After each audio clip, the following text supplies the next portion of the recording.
warm welcome to everyone joining us tonight.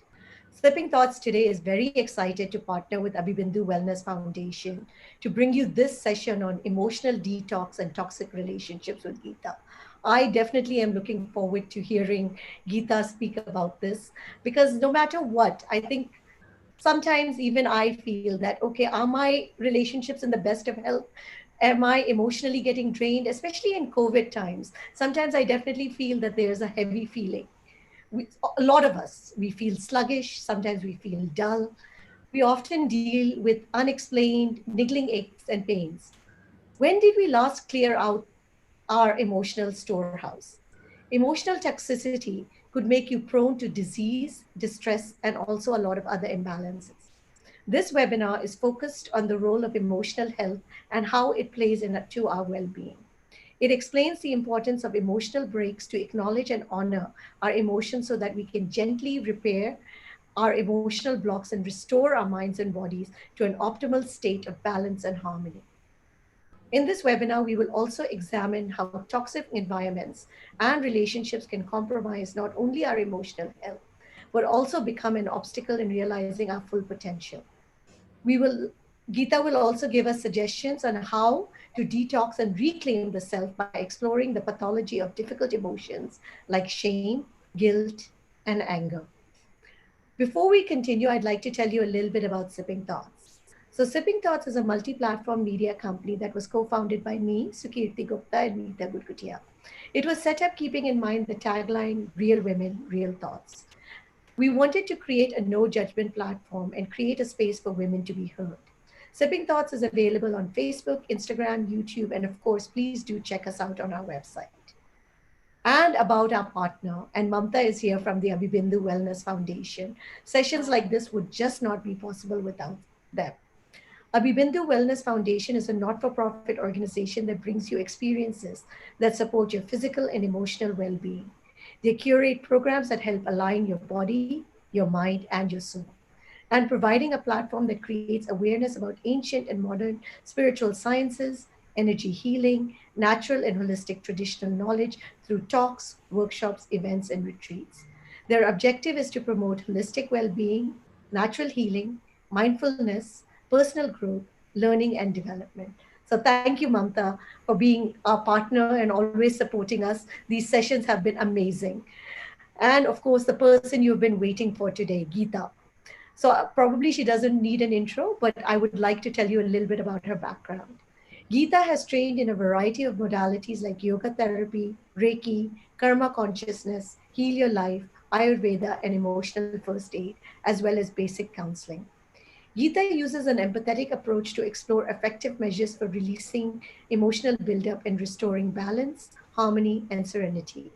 Her signature threefold path facilitates healing and recovery in a gentle but practical manner. She has also done extensive research and studied the dynamics of abusive relationships, including narcissism, alcoholism, and bipolar syndromes. Some do's and don'ts, some house rules. Yes, you are all on mute, but we would like the session to be interactive. Please keep chatting and sending us your questions and thoughts. If you're familiar with Zoom, you can also use the raise hand feature. We will unmute you. We will ask you to also unmute yourself if you're muted on your side, because we would like you to ask your question yourself. Please do keep your questions related to the topic at hand and to the point so that we can cover as many questions as possible. And as always, please do forgive us for any technology glitches. And with that, a warm welcome to Geeta and Mamta. Thank you for joining us, and let's get started.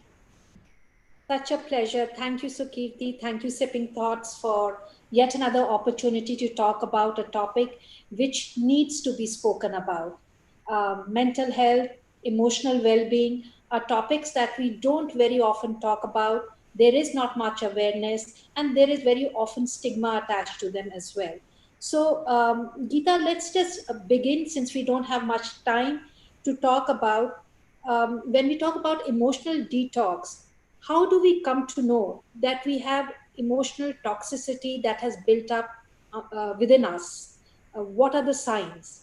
Yeah, so great way to start. And I'd also like to thank both Sipping Thoughts and AbhiBindu Wellness Foundation because this is a topic that is really close to my heart. And, to be given an opportunity to talk to people about it, I'm really happy about it. So thank you for that. Yes, it's a good place to start. How do we identify toxic buildup? So before we, get into the identification, let's just look at what we understand by emotions. What are emotions?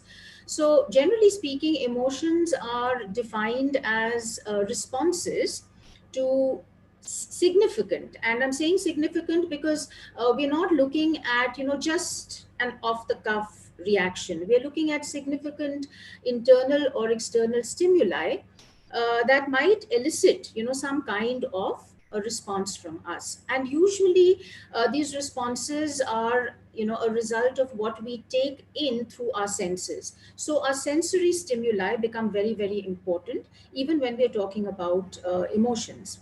Now this of course happens on a daily basis. It happens all the time, so we are responding, we are reacting to our environment all the time, which means that there are some emotions that we are acknowledging, some emotions that we are accepting, right? But there are some emotions that we are not acknowledging, not accepting. In fact, some of them we just plain reject, and we think that these are going to disappear. Unfortunately, these don't miraculously vanish anywhere. They move into our subconscious mind and they remain there. And they remain there and fester. Sometimes they fester like a wound. They are like injuries. And unless we do something to actually, give them some kind of first aid, or at least take care of them or acknowledge them, these are going to manifest themselves in other problematic ways. So Rohit, could we have slide one, please? I'll talk to you about these indicators. Looking at the slide, it'll make it easier for everybody to actually understand these slides, at least these indicators. So the indications are, as you can see, divided into three.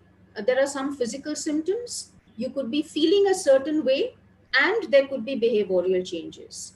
There could be one, more, many, all, and there could be others as well. But these are what I've noticed are very, very common indicators.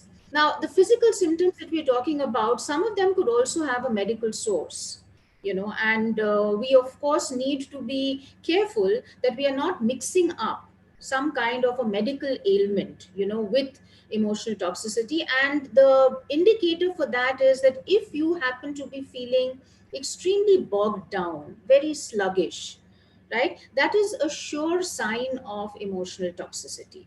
Right now, these unexplained pains that we're talking about are niggling pains, gentle aches and pains, which you can't really explain.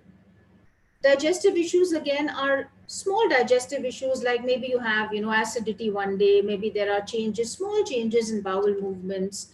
These would indicate that there is some kind of an issue.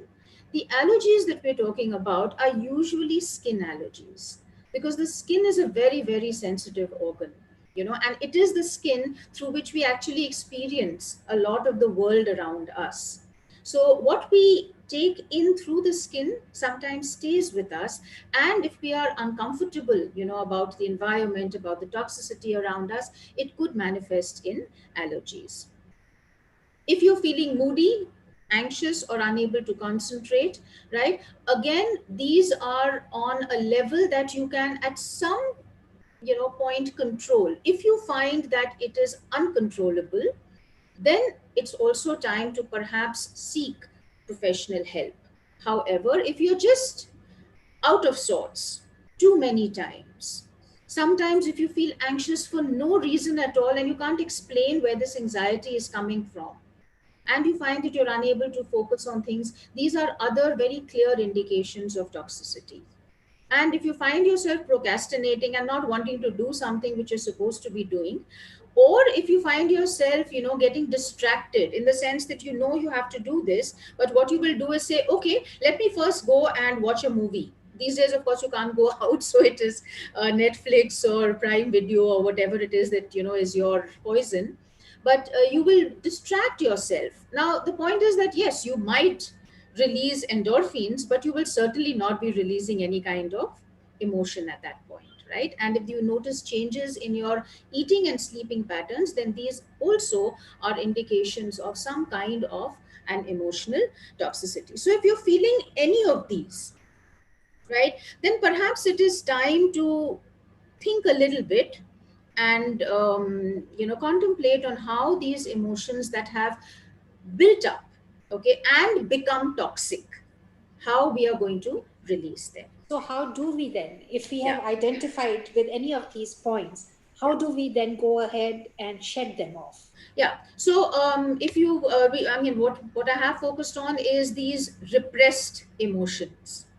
So there Right. are a gamut of emotions that we feel. We feel pride, we feel joy. We feel gracious about things. Nobody talks about these emotions as being toxic. It's wonderful to feel happy. It's wonderful to feel gratitude. So these emotions are what we call good, and we have very conveniently said that there are some emotions that are bad. The point is that no emotion in itself is either good or bad. It is our reaction to these emotions that actually make them either good or bad.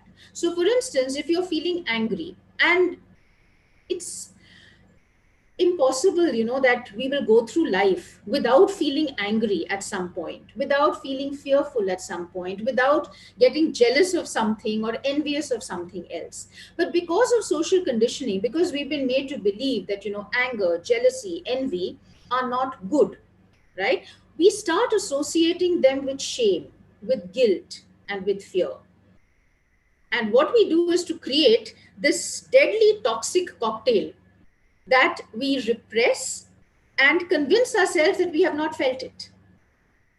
Problem is that the mind absorbs and the body remembers. Okay, so once we realize that the emotions are not bad and we need to feel these emotions, releasing them becomes a little easier. But what we need to do is bring them back into our consciousness. Since we have labeled them bad, we have pushed them into our subconscious and said, no, no, we've thrown them out. We didn't feel this, right? Since it is still there, but we are saying, no, no, you're not there. The first step is to actually coax them, persuade them, very gently. It's like cajoling a child and saying, please come out. So the first step is to bring these emotions into the consciousness, that is, become aware of their presence, acknowledge them, accept them, then perhaps move on to investigating them. Why did I feel this? What is the reason? How exactly did I feel? So when we give specifics to it, what exactly triggered this off, that is what is going to help us to finally release them, because then we can lovingly detach from it. Please note, I use the word lovingly because, again, if you throw them out with rejection and hatred, they're not going to like it very much. So, what you're saying, in other words, Geeta, is if you're feeling angry or if you're feeling jealous, Yeah, first be aware that I am feeling this way, exactly. acknowledge it, Yes. and then do not react, but give that emotion a name so that you know you have felt it that way, and then set it aside and do not immediately react to it. So it's very important to give that name to that Yeah. emotion. Yeah. The only problem with the way we put it across right now is that when you are feeling that emotion, it's very difficult to say no. I'm not going to react. Yes, You of see, course. yeah. So if you're angry and you're really angry with something, right? Then not only will you react, but you will allow yourself to feel it. That okay, you accept I Correct. am feeling angry, and okay, if I have reacted, that's just too bad. I have reacted. Now what do I do about it? You see? So if you just keep beating, upon yourself and saying, I should not do this, this is wrong, this is bad, okay, rejection, denial, it is these resisting tactics which actually create the problem. So it is Correct. best to allow it, and allow it with as much, sort of acceptance and love as you can, because in the process, of detoxing yourself, you will also find that you get angry, or you feel fear, or you get jealous less and less, because there is that kind of awareness that over a period of time gets developed. But So this is detachment is not so easy to practice, although. no, it is not, which is why it Yeah, has to be, it has to be like a routine practice. It has to be done as regularly as possible. You see, so these, what I call emotional breaks, right. these actually have to become a regular practice, something that you do as often as possible. What is an emotional break? Okay, so an emotional break is not as it might sound, a break from emotions. It's actually a break to feel the emotions. So you take a break from your daily routine, or you take a break from whatever it is that you are engaged with doing, okay, and allow yourself to feel the emotions that you experienced, perhaps on a daily basis. Okay, so I mean, to ask you a little personal question: how often do we bathe? How often do we bathe? How often do we brush our teeth? Okay, Daily so basis for daily most. basis, yeah. And in winters you would perhaps bathe once a day. In summers you'll bathe twice, thrice a day, right? So what Right. we are saying is it is need based. Correct.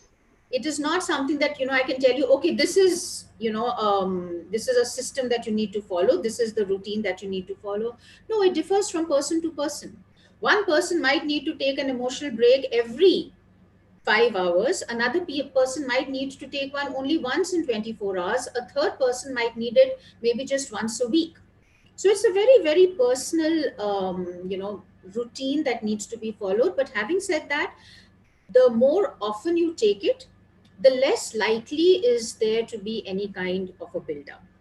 So, what is the construct of this emotional break? When we say we take emotional break, what are we actually talking about? Okay, so I'll explain that with a small, a small demonstration. So I'm holding this glass of water, right? How heavy do you think this glass of water is? You can put your answers in the chat box. There's perhaps 200 to 250 ml of water in that. Okay, so I'm holding this, um, and I'm holding it now for what? A couple of seconds, right? It doesn't do anything. I'm quite happy Right. holding it. Now, suppose I was to hold this for half an hour. I might get Right. a little bit of pain in the wrist, right? I hold it for 2 hours, the entire, forearm will hurt. If I hold it for the whole day, I might actually have an arm that is numb and paralyzed. Correct. So the point is that the absolute weight of the glass is immaterial. It is Yes. how long you hold it. Okay. So similarly, with these toxic emotions, the longer we allow them to fester in our subconscious, the more toxic they are going to become. Right. Right. So stop and take a break.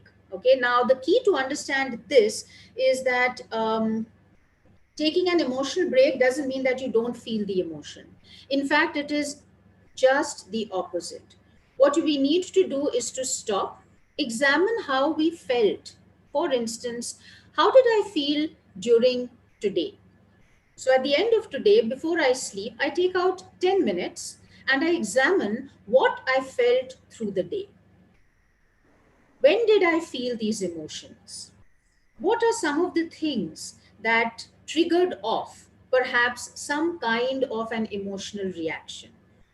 This is what I mean by emotional breaks. But in these emotional breaks, what we are actually doing is to process the emotion that we felt. So you acknowledge the emotion, you accept the emotion, and then you process it, which means that you actually investigate how, where, when, why, all of these things, and very importantly, give the emotion a name. Because as I said, some of the emotions that we don't like to own up to feeling, these are the ones that eventually become problematic, right? So think of these emotions as guests. They're not going to live with you all the time, unless you treat them, badly. So unlike an unwanted guest, if you treat badly, who will run away, perhaps these emotions will not run away. They will stay there and say, first you acknowledge me. Once you acknowledge me and accept me, then I am ready to bid you adieu.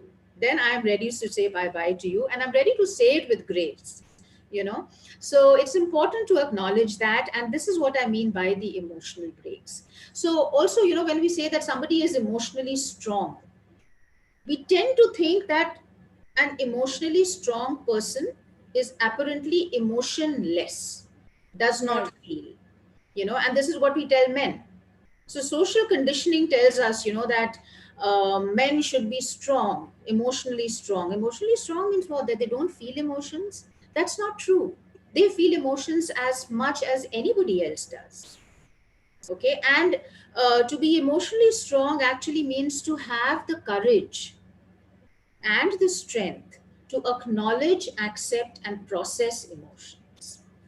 And also, in order to do that, one of the things that we can do is, um, when we acknowledge these emotions, we also deactivate any kind of an emotional charge, and we don't leave any emotional triggers behind, to go off like an atom bomb as and when something, touches them. They're like a live wire otherwise, and these triggers can actually cause a lot of distress to So our. this term that you've used, emotional triggers, Yeah. how do we identify what these triggers are? So, emotional triggers are any kind of, external stimuli. They could be topics, they could be situations, they could be people, they could even be words. Yeah. Yeah, that act as catalysts to make us, feel uneasy, to make us feel uncomfortable, to make us feel agitated. So what happens is that the stimuli triggers off a thought. This thought becomes a feeling, and this feeling can manifest either as an old behavior, or as an old attitude, or as a reaction that we think that we have thrown out of our systems. So Geeta, somebody is asking, can we take a real life example and exemplify this, what we're Of talking the about? of Emotional emotions. triggers? Yeah. Yeah, okay, great. But I'm going to use a happy trigger. Okay, so Okay. I'm not going to use a toxic trigger. I'm going to use a happy trigger here. So you and there is the smell of vanilla. Okay, because something is Right. baking in the oven. So you smell this vanilla, and you say, okay, there is obviously something sweet that is being made, and immediately your mind goes to your grandmother's house, and you become this little child again who would run into your grandmother's kitchen when she was making vanilla cupcakes. You see, Right. that is an emotional trigger. The smell of vanilla takes you, or it evokes in you, that emotion, of love and comfort, and that, that grandmotherly sort of support that, you get when you are with these wonderful, gentle souls who give us so much love. Right. So yes, it could be. I see that somebody says memories. Um, well, it could be memories, right? But if this thought translates into a feeling and then some kind of a behavior, then it is a trigger. Because this is, as I said, a happy example, it might mean that you get the entire family together and, you sit down and enjoy a cup of coffee with the cake, right? Right. Because what you're trying to do is recreate that family bond. Now, Right. similarly, maybe I do need to then go into a toxic sort of a Yes. situation. So, somebody uses the word baby, right? And your ex boyfriend used to call you baby, right? And you Right. had a very, very bad breakup. So, what happens? That word triggers off that feeling, okay, maybe of rejection. Maybe that is what you felt when you broke up. So, it triggers off that feeling of rejection, and that feeling of rejection will make you start feeling perhaps lonely, okay, and it will translate into a certain kind of behavior, right? So, this is an example of an emotional trigger. And if we are aware of specific triggers, then again it becomes that much more simple, to deactivate them. So at this point, if we could share slide 2, this is a small One worksheet. question, Geeta, that has come up. I think you Yeah, spoke about emotionally strong. So a yeah. question has come from Pragati. Is emotional intelligence, is it the same thing as being emotionally strong? No, they're two different things. Emotional intelligence is when you look at the world through the lens, of what is today called emotional intelligence. So you look at things in an emotional manner. In other words, you sort of break it down, right? Not in a logical fashion, not in an analytical fashion, but more in terms of feelings. That would be emotional intelligence. Or you connect with people more on the level of emotion rather than on the level of logic. But being emotionally strong is more to do with your own emotions.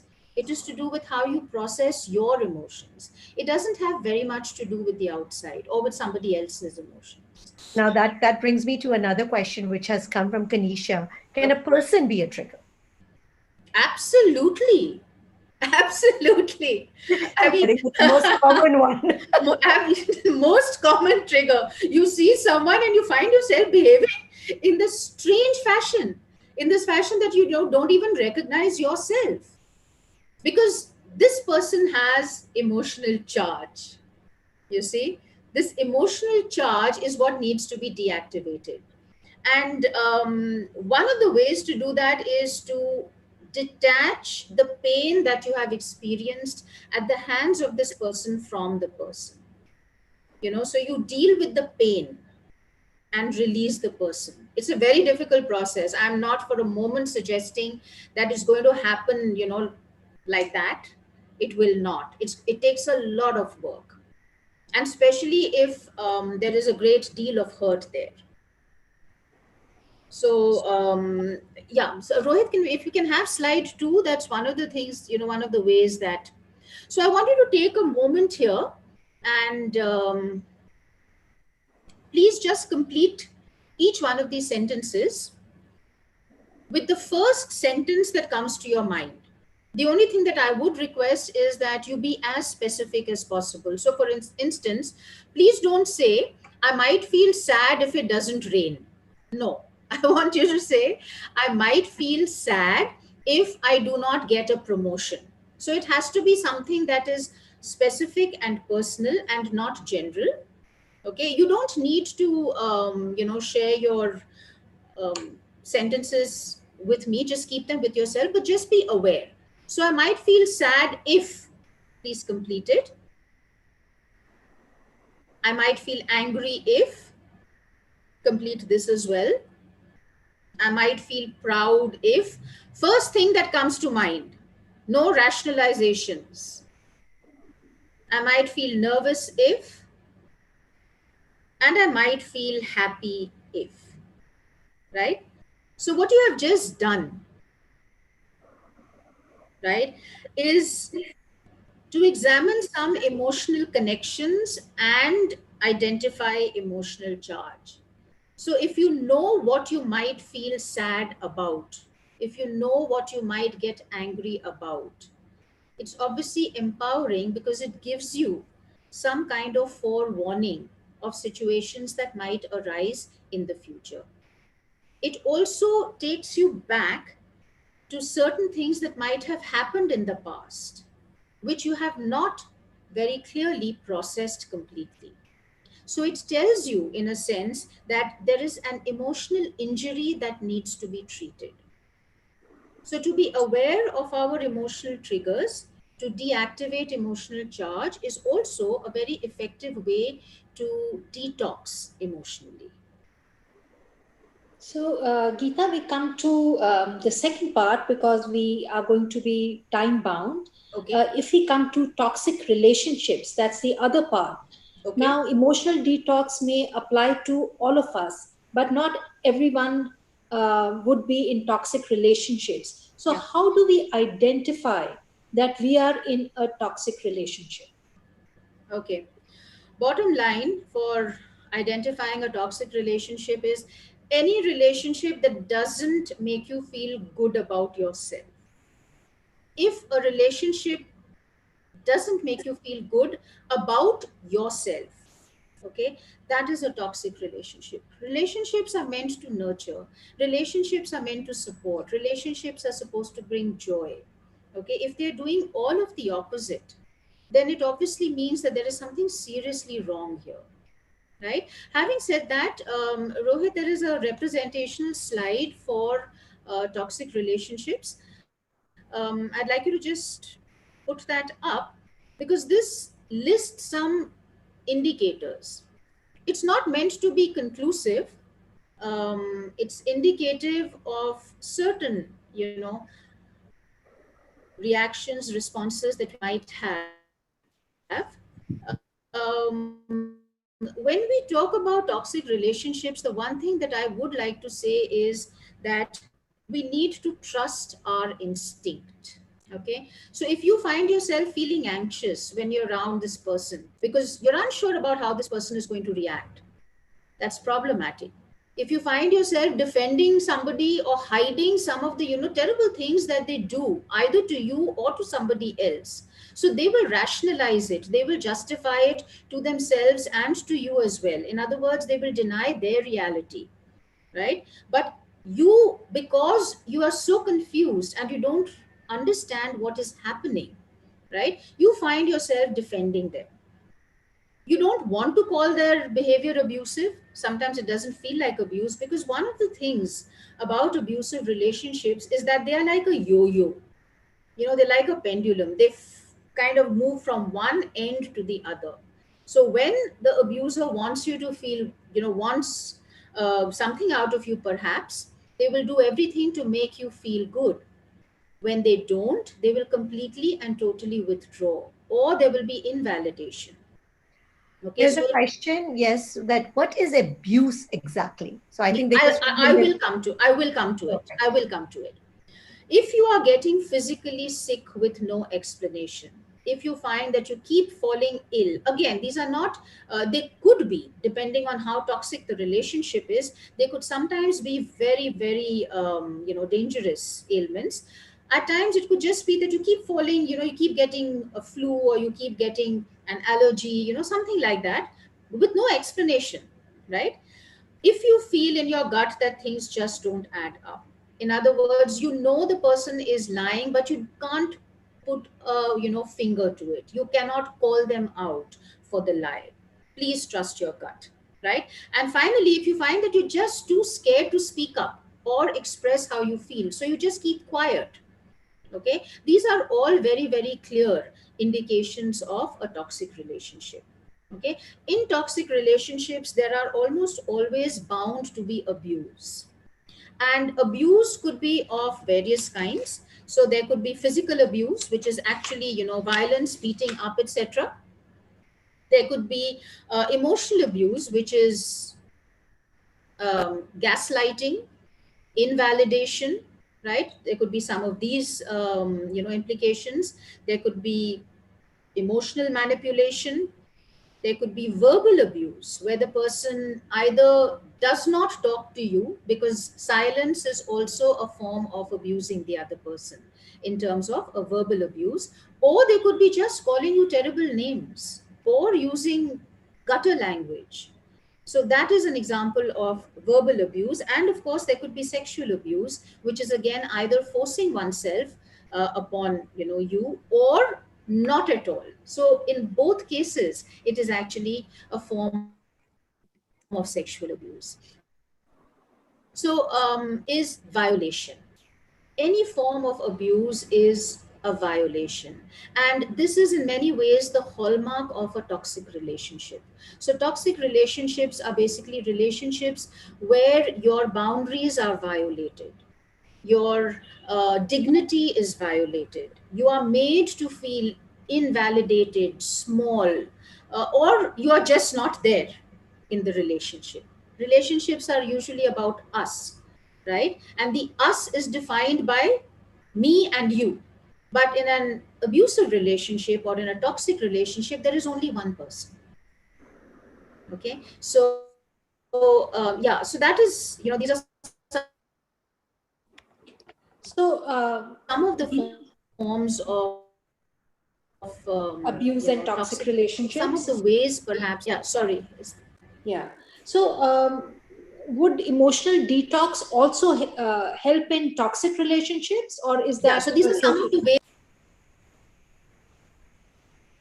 No, you see, in toxic people in toxic relationships have, as a matter of course, been repressing toxic emotions. Right.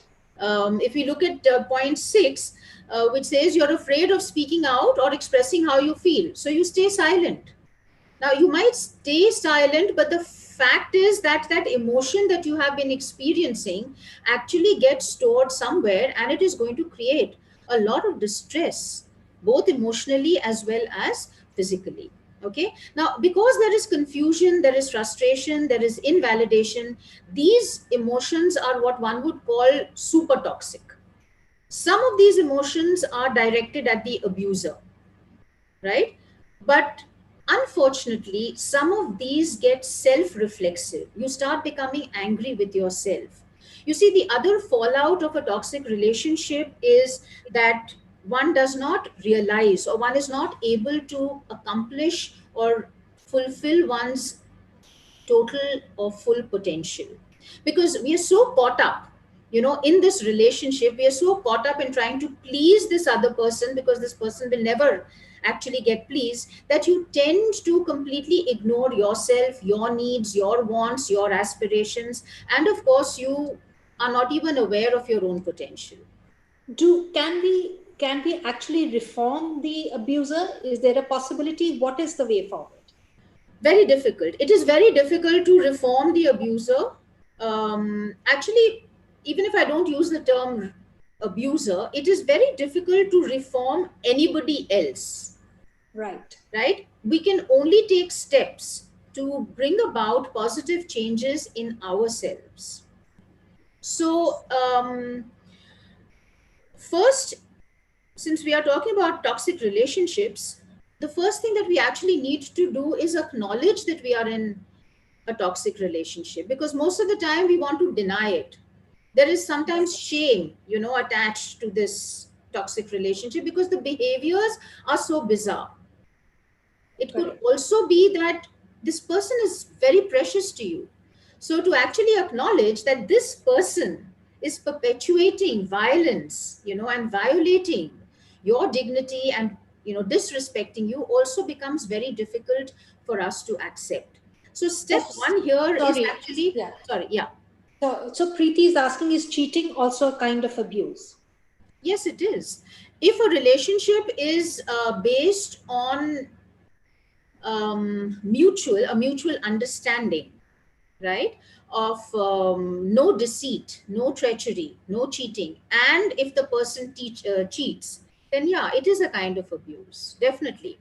In certain kinds of toxicity, or certain kinds of personality disorders, cheating is like a symptom.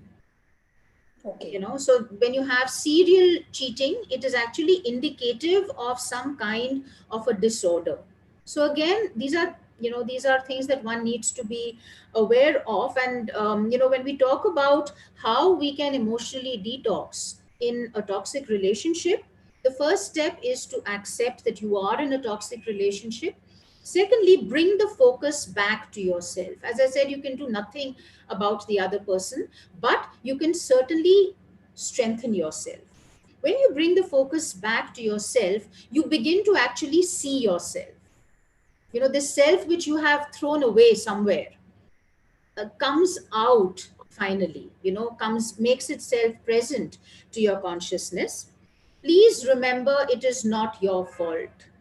The abuser wants you to believe that it is your fault. It is not your fault. Okay, that is something that you need to keep telling yourself like a mantra every day. It's not my fault. Okay, and please believe it, right? Then please collect as much information as you can on this form of abuse that you have identified, because knowledge is power. And when you know something, when you realize something, when you realize that this is the behavior, these are the emotions, then that behavior becomes demystified. and it loses, its power to control you. So And you should actually go and research on that topic once you've understood, yeah, and then be able to know that this person doesn't have that power over you, because now you know what is, exactly. You yeah, have given a name, you have given correct, a name to this particular behavior. So it is no longer something that causes you fear. It is no longer something that confuses you. Okay. And you can correct. then take it a little forward.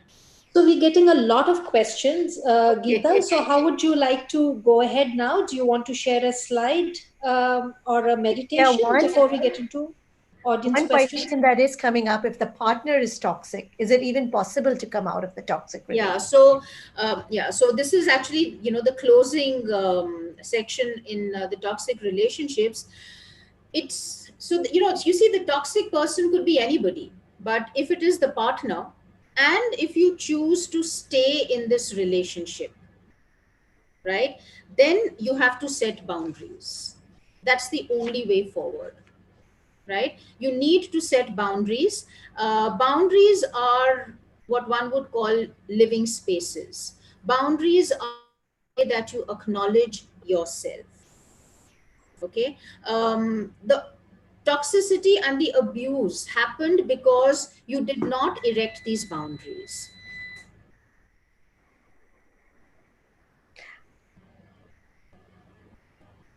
Am I back? Yes, you Yeah, are. yeah, you're there. And what if you're financially dependent? Yeah. Am I back? Can you hear me? Yes. Yes, we Yeah, can the hear you. electricity went off for a moment, but thankfully it's come back literally in a second. Yeah, there was a fluctuation this side too. Yeah. Yeah, yeah. Go ahead, So, Geeta. yeah, so we were talking about boundaries, and as I said, that is perhaps, the only way forward. If you are, yes, I saw one of the questions, if I am financially dependent, right? If I cannot walk away from the relationship, or you might just simply choose to stay in the relationship. The choice is yours. But if you exercise that choice to stay in that relationship, then you must exercise self preservation. You must protect yourself. And the best way actually to protect yourself is to set boundaries. Okay. And yes, you can stay and not lose your sanity if you set these boundaries. Because the more, and you see, the point is that not only will you set the boundaries, you will also stick to these boundaries no matter what happens. So even if one day the person decides to be very loving, right? Wonderful, enjoy it, but don't let go of that boundary. Yes, what kind of boundaries? The first boundary: I am not responsible for another person's behavior. Do not take responsibility for the other person's behavior. You see, if you take responsibility for another person's behavior, you are actually protecting that person. You are enabling more abuse. So, in other words, you become an enabler, right? So you put your foot down and say, if you do something undesirable, you are responsible for the consequences. Don't expect me to clear up your mess. Okay. Secondly, it's okay for people to be angry. What happens in abuse is that the abuser uses anger like a weapon. It is ammunition, it is fuel, right? Ask yourself, why am I uncomfortable with this person's anger? What do I fear? Take that fear to its logical conclusion, because that will tell you why you are reacting in certain ways and why you are allowing this toxicity or abuse to happen. Why are you tolerating this abuse? So, Sometimes it like is. somebody has mentioned, it's for the sake of my daughter, for example, that I'm in the toxic relationship. Yeah, but protect yourself and protect your daughter. So set these boundaries. Don't allow certain kinds of abuse. Do not, just put your foot down. For instance, no physical violence. Absolutely no, no. And make it very clear that there is enough help outside. I know again that sometimes this can be very difficult because there is fear. And if there is, financial dependence, then it becomes that much more difficult. I realize all of that. But the point is that, a step needs to be taken. Unless we take these steps, unless we take these small steps, you see, it will be very difficult to protect ourselves. And then what will happen is that the abuser gets more and more enabled. You see, Right. so if he or she gets away with it once, then it becomes like bravado. I can do it again. You see? Right. So somebody is talking about that if an abuser speaks to you in a way that convinces you that you are wrong, hence it becomes difficult to understand who is wrong. So that's Yes. like gaslighting. That's like, that is an example of gaslighting. Gaslighting is precisely that, which is that the abuser will make you question your own reality. Okay, to the extent that you will be spinning around in circles and wondering, how I didn't say this, I didn't do that. But the abuser will make you believe that either you did, or he or she did not, or it was not as, problematic as you are making it out to be. You understand? So you will start actually questioning your own reality. You will become more and more confused, and obviously that will make you retreat more and more into your own shell. So you see, this whole idea of not speaking up is what becomes very problematic. Okay, so to just go back to that point, it's okay for people to get angry. Allow them to play out their anger. Do not engage with them when they are in this situation as much as possible. Can we take a question from Fatima? She had And a question. Fatima, yeah, go ahead. Uh, I- I'm sorry, I've asked so many questions. I don't know which one you're referring to. I'm referring to the one about different personalities. Yes, is it possible that, they have different personalities, outside and in the home, they are so different that it's hard to recognize the yes, abuser. So, socially, people think the abuser is just another great human being. But while you're dealing with the abuse at home, it's so hard to, understand who is right and wrong. It's confusing. absolutely. I read you completely. That is the hallmark of an abuser. Okay, the face that they present outside is very different. Many abusers are much admired, much loved outside. They are actually called people with very generous hearts. They are the life of a party, right? But in the home, they are very, very different. Okay, and only you know it. Very often people will not even believe you if you were to raise this and say that, this is what this person is doing, or this is how he or she talks to me. People will not even believe you. So that becomes a very, very difficult situation. So yes, I sort of empathize with what you're saying, Fatima. And which is why, as I said, that in the house, then you need to set these boundaries. Okay, because you need to protect yourself. Nobody else is going to come, from outside to protect you. Okay, unless you are seeking help, unless you are in a situation where you can seek help. If you can seek professional help, that's wonderful. But if you can't, then at least begin the process of self help. I want Okay. to just share here because this is a very important topic that at AbhiBindu on Sundays we do have a safe circle with Geeta. There's far too many questions here that people are putting up, and the safe circle gives you a safe space to discuss some of these emotional issues and toxic relationships. So do feel free to connect on with me on AbhiBindu for taking many of these questions. I think, Geeta, you wanted to bring in an experience and a meditation in the end. I did. I actually did, but I don't know how you want to go about this, because I would just like to wrap up the boundaries, because I think they're very Right, important. Okay, so right, third boundary: please learn to say no. Okay, do not be correct. a people pleaser. Don't do something that you don't want to do. Do not say yes if you want to say no. Okay. Excuse me. Fourth, Excuse me. yeah, Yes, Can you please hear me? Can you please hear me? yes, yes, yes, we we can can hear Yes. hear you. you. Yeah. Hello? Yes, we Hello? can hear you, Dr. Narayan. We can hear you. Yes, we can. Oh, yes, yes. Why don't you speak about the role of reason in setting things right? Reason does not have any role. Reason? And there is emotional toxicity. Dr. Narayan, the point is that you see, toxicity or abuse, an abusive person obviously is not a reasonable person, right? If the person was reasonable or logical, there wouldn't be violation, right? It's if there is, if the person is unreasonable, it is then that there would be some kind of toxicity or a violation or abuse, because it's only an unreasonable person who would wish to overstep boundaries. In healthy relationships, we don't have issues with boundaries. These are healthy boundaries which are there. You give each other enough breathing space, right? It's only in abusive relationships, because there isn't, that sense of logic or reason or what is right or wrong, okay, that there would be these kind of issues. I hope that answers your question. Yes, I put them back on mute so that we can have the exercise. Okay. Okay, so then just three more actually. As I said, it's important to get these out.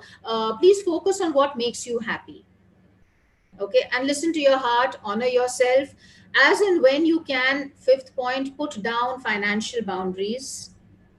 Sixth, put clear boundaries for any kind of verbal, physical, and emotional abuse.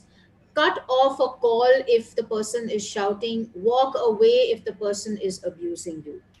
Make time for yourself, spend time with yourself. And lastly, please do not give second 50th chances, living in hope that this person will change. The person will not change. Okay, so that is a hope, unfortunately, that one will have to just, throw out of the window. So I'm done with the boundaries, and we could go through the meditation. Um, if everyone is ready and would like to. Please do tell us on the chat box if we are ready for the meditation. So this is a meditation that is basically to help you to get in touch with yourself, because meditation is a wonderful way to focus on yourself, right? It tells you a lot about what is going on in your mind, body, spirit. Okay, so I'd like you to sit in a comfortable position.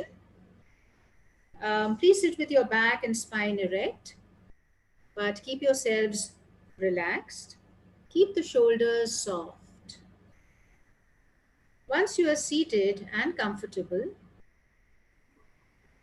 try and make sure that either the base of your spine or your feet are in contact with the ground.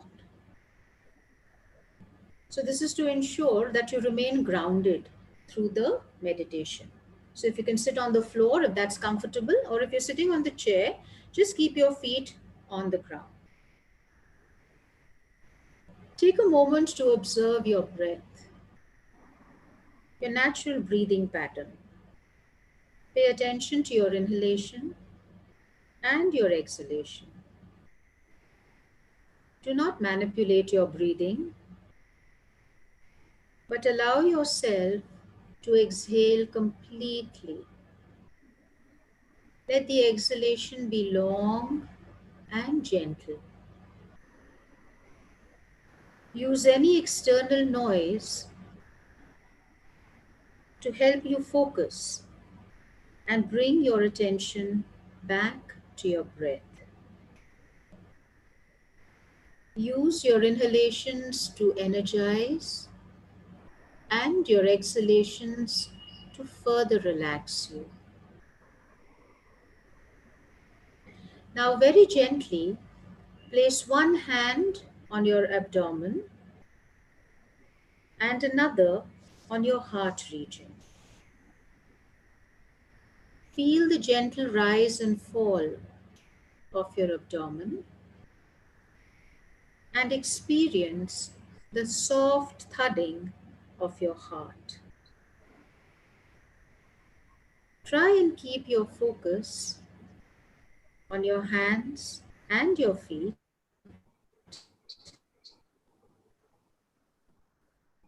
through the exercise, as in and the contact with the ground. Imagine yourself sitting as you are relaxed, serene, and peaceful. Now, visualize yourself walking on a pristine white beach or a green, newly washed mountainside. You can see a cave in the distance and you begin to walk towards it. As you reach the mouth of the cave, you see steps leading down into the center of the cave.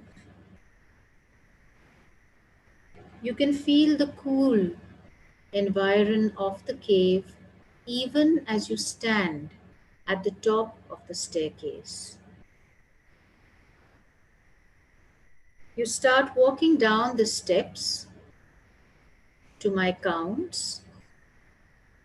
1, 2, 3, 4, 5.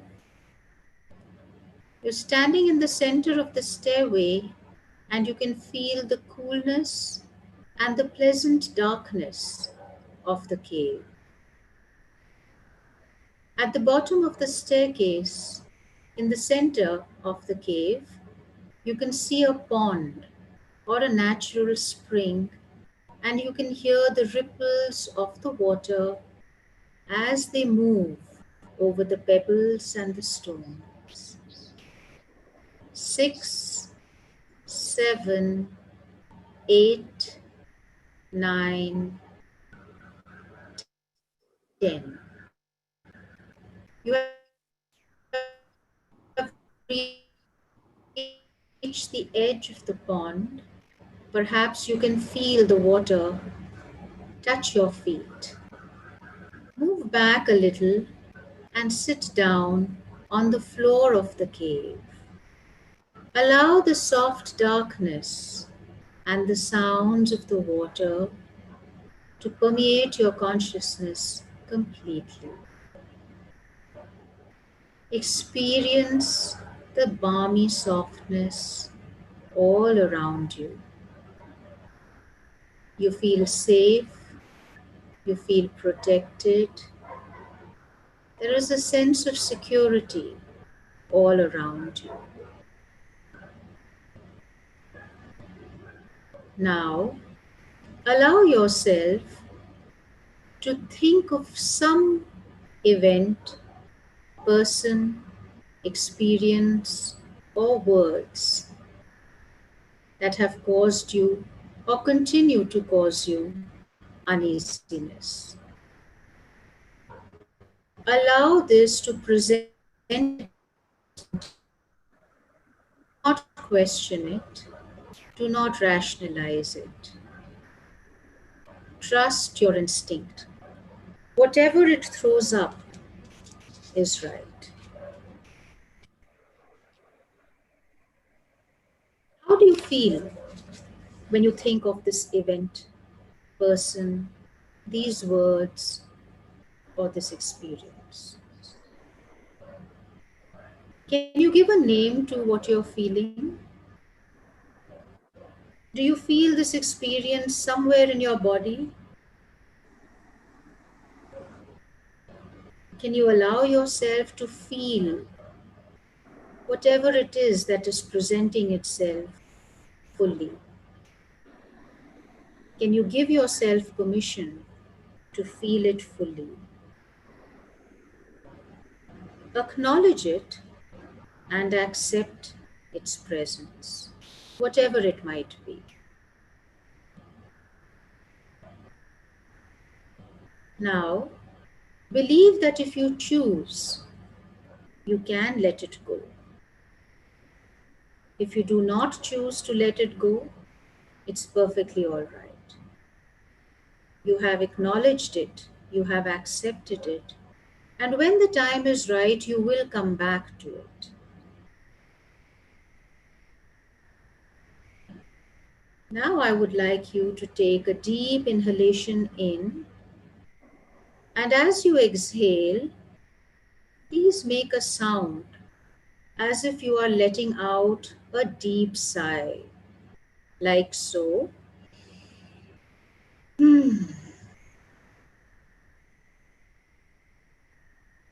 Inhale deeply and exhale. Let out a sigh. Once more, inhale deeply and sigh deeply. One last time. Inhale and exhale.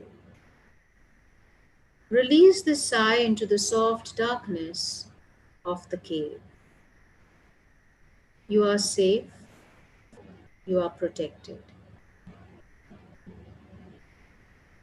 Feel the burden of this experience melt away gradually. You feel calm and peaceful. Now gently get up and walk slowly towards the staircase, the steps that lead up into the light, and begin walking up to my counts. 1, 2, 3, 4, 5. At the center of the staircase, you can see the light from the mouth of the cave. 6, 7, 8, 9, 10. You step into the light, the radiance bathes you, you feel light and energized. Notice how your steps are significantly lighter as you gently open your eyes and allow your hands to fall away.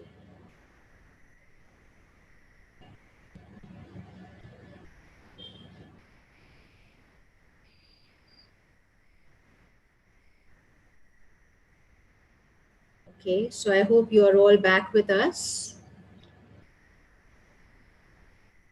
Is everyone back? Yes, tough to come back. Do come back.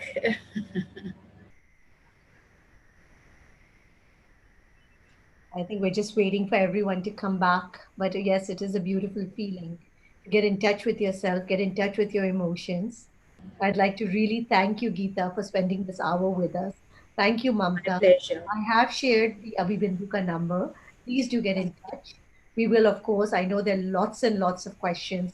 We will try to get Geeta back also so that maybe we can just do a Q&A because there's so many Yeah. So many not been able to questions. get to. Yes. But any last tip, Geeta, before we sign off today?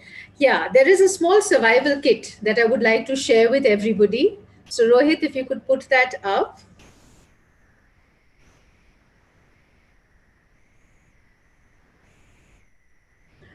Please listen to your body. The body stores our emotions. And if it is telling you something, I think, we need to listen, because this is where we can start taking, some steps to release our emotions. Um, Trust your instinct. Your instinct protects you. Pay attention to your dreams. And here I mean it both literally and metaphorically. So sometimes, when we dream of something, it is our subconscious trying to tell us, that we need to pay attention to this or that. Our dreams are also, those things that we have aspired for ourselves. So please pay attention to your dreams. Always, always be kind to yourself. Please remember, you're all you have. please be kind to yourself. And finally, respect yourself, because when you respect yourself, then others respect you. Thank you so much for listening. Thank you. Thank you. Thank you for being with us. I mean, it was great. Thanks everyone for joining us. And with that, we will sign off for today. Have a very, very good evening.